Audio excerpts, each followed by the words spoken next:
single cane to. Tapos kunyari yung senior umorder sa McDo. Tapos binitiwan niya. Tutumba. Kasi single cane eh. Eh, paano niya ngayon aabutin?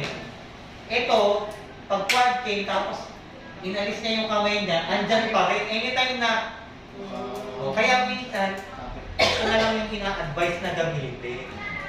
Kasi hindi na mahihirapan yung elderly o yung PWD na abutin pa. Hindi katulad pag single cane, pag natumba yun, hindi niya na maaabot. So, kaya sa assessment, ang ginagawa na lang sa single cane, pinapaparts na lang.